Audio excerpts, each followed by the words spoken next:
आज 19 नोव्हेंबर आंतरराष्ट्रीय पुरुष दिन. आज आपण पुरुषाच्या एका गंभीर समस्येवर बोलणार आहोत. पुरुषाची कवटी तुटायला जास्त वेळ का लागतो?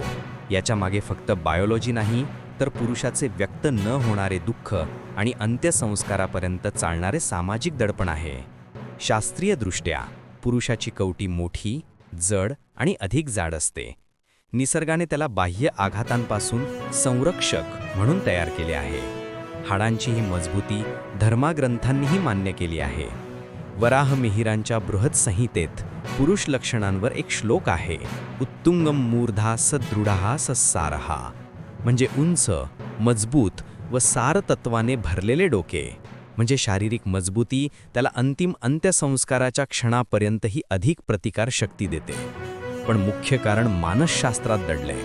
लहानपणापासून पुरुषाला शिकवलं जातं, पुरुष रडत नाहीत, त्यामुळे त्याला दुःख, भीती, ताण व्यक्त करण्याची मोकळीक मिळत नाही. परिणाम, आयुष्यभर तो भावनिक आघात आतल्या आत दडपतो. त्याची जाड कवटी बाह्य आघातांपासून वाचवते, पण न व्यक्त होणाऱ्या भावनांमुळे त्याच्या आत्म्याभोवती एक अतिमजबूत भावनिक कवच तयार होतं. हे कवच तुटायला वेळ लागतो. तो वरून कठोर दिसतो, पण न बोलल्यामुळे आतून तो हळूहळू मानसिकरित्या कमजोर होत जातो. या अवस्थेसाठी गरुड पुराण एक वेदनादायी सत्य सांगते, अंतःशोकम न प्रकाशयन्ति नराणाम दुःखदम परम. म्हणजे आतला शोक न व्यक्त केल्यास तो सर्वात मोठं दुःख बनतो, ज्यामुळे जीवनातील अंत्यसंस्काराचे दुःख अधिक गडद होते. याउलट स्त्रीला भावना व्यक्त करण्याची सामाजिक मोकळीक असते.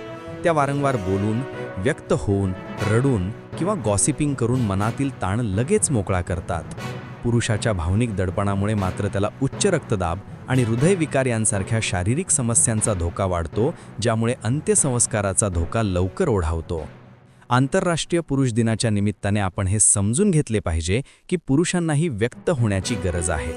त्याची कवटी तुटायला वेळ लागत असला तरी त्याचे भावनिक कवच तुटू नये यासाठी त्याला आधार द्या, नाहीतर अंत्यसंस्काराची वेळ लवकर येईल. तुम्हाला काय वाटतं?